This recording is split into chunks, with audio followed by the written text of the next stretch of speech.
because once Mm. you have the prototype, it then takes 10 years to expand the industrial footprint to mass produce it, and then another several years for mass application. So you're realistically, the best case scenario for green tech, you're talking the late 2030s. I don't want to say no, but it's very unlikely because you're talking about something that would be a mass manufacturing build out. One of the reasons Right. that the mRNA vaccines happen so fast is they had already been past the prototype stage. They were already used Right. fairly extensively through agriculture. So, the jump from cattle to humans is not an insignificant one, but it's not like they were starting from scratch. And as we saw, they have been able to code the vaccine in less than 6 weeks. So this is a technology that was already reasonably mature. When you're talking about green tech, we're not to the prototype stage yet. Iron's in the fire, and this is where the smart money is going. I don't mean to suggest we won't have a breakthrough, but even if we do have the breakthrough today, you're still talking 10 years before mass application. Energy and food exporter. So for a world that is going to be energy shy and food shy, Latin America writ large should do reasonably well. But it's important to separate Mexico from the rest of Latin America. It's got a healthier demography writ large. It's got a better industrial plant, it has a more educated workforce. It's part of the NAFTA system. It really doesn't kind of match economically, or dare I say, even culturally, with the rest of Latin America. Moving into South America, the Brazilians are going to be facing some issues. They're okay for energy, they're okay for food, but they've got a very difficult geography. Basically, think of Brazil like a table that's lost two legs, but the high side is on the coast. So anything that wants to flow, it has to go up, up, up, up, and then straight down. And that limits their ability to participate unless they can have a lot of capital come in to help with infrastructure. That happened in the last 15 years. That's not going to happen moving forward. So a lot of the value add we've seen in industry in Brazil is very questionable. I mean, we're not talking like a Chinese style collapse here, but the golden age is probably over. But on the flip side, things are just getting going in Argentina. Now, I know, Argentina. Everybody's like, the place is a basket. Default out of the financial system. Oh my God, yes. And everything that you think about Argentina is true. However, it's got the best land in the world outside of the Midwest. It even has a good river system to help with local transport, and it has zero security concerns.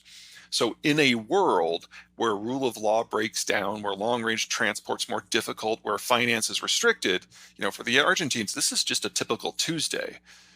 So it's not so much that they're rising to the median, it's the median's falling to them. And in finance, it's all about the delta. So this gets really interesting really fast. Not recommending you buy property in Argentina because it's still Argentina. But Argentina is likely to be one of the big winners from this transition as the global system breaks down. Absolutely. I just underlined that it's a little different for every region, and it's a lot different for every sector. Anything that is a gangly supply line that requires dozens of participants in multiple continents, that's just going to stop. And so if that's an industry you care about, you need to look at how countries are resourcing product production to their own localities. We're probably going to have a series of regional trading systems with very little interconnection between them. You'll probably have a French-centric one in Western Europe. You'll probably have a Turkey-centric one in the Middle East and Southeast Europe. You'll probably have the Japanese reaching out to a whole lot of folks, but because of their demographics, they're going to do it with trade and money instead of warships. This is a good thing. And then, of course, the Western Hemisphere is kind of its own thing. There are definitely, let's call it a relative winner. A couple things to keep in mind about Japan. Number one, they've got the world's second most powerful Navy. So they have a capacity to reach out in a way that very few countries can, really only a half a dozen. Second, you're absolutely right. This is the first country to go through that demographic transition. For them, it started in the 80s, and it's well past the point of no return. But it's gone at such a slow rate, and the Japanese have been able to adapt their policies to it. One of the reasons that we all think of Japan as an automated robotic place is because this is a conscious choice. As they deal with fewer and fewer workers and consumers, they've had to automate. Now, they've done this under the aegis of the American-led globalized system, and that has allowed them to do things over 30 years that other countries are going to have to do over like 5. And they realize that they can no longer be a power unto themselves. So two things come from that. Number one, they have a program that's basically build where you sell, and they use foreign investment to go into countries with healthier demographics and construct their products there. Is that they've realized that they can't do this by themselves. And so they've made the conscious strategic choice for permanent long-term alignment with the United States. And they did that successfully when Trump was president. They are the only country in the world that has been able to get along well with both Trump and with Biden. They basically bought their way in, and it's working for them.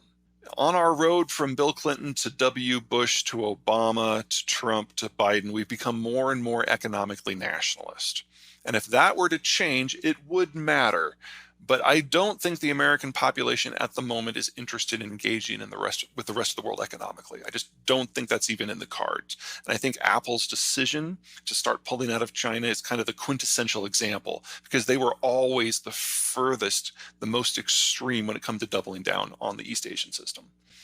Ooh, that's a good one. I think we're seeing some of that. Part of that is environmental and social governance shifts, which do give the workers a bigger say and do give consumers a bigger say. But the core issue is going to be demographic. We are in the middle of a worker bust between the boomers retiring, large generation, and the zoomers entering the workforce, small generation. We're currently at a gap of about 400,000 shortage workers, or a shortage of 400,000 workers per year. You would think that would give a lot more negotiating power to workers. The only reason I don't want to underline that, I'm not quite sure, is because we are coming out of COVID and everything has yet to settle. But the mechanics certainly suggest that that is going to be the trend for the next few years. The world is going to look very different, and there's a lot of things in the wider world to be very concerned about. I am concerned about a number of countries simply decivilizing when they lose access to the inputs of a modern world. That means a breakdown and a regression. That's unavoidable. I'm specifically really concerned about the agricultural question, because the carrying capacity of everyone's lands without without fertilizer, you're talking about it dropping by half. So we're going to lose hundreds of millions of people, maybe even a billion, in the better case scenarios. But based on where you are, that might not apply. And in the case of the United States, you've got a stable consumption system, a reasonably robust labor system, no security threats, energy self-sufficient, food self-sufficient, and an educational system that hasn't worked great for the last 20 years, but is actually really well geared to training up the next round of manufacturing workers. So all the elements that you need for a revitalized America are already here. All you need is a shock elsewhere to underline the fact that things need to move. COVID did that. Trump did that. Biden's doing that. The Ukraine war is doing that. COVID in China is doing that. Everything is moving in the direction it needs to in the United States.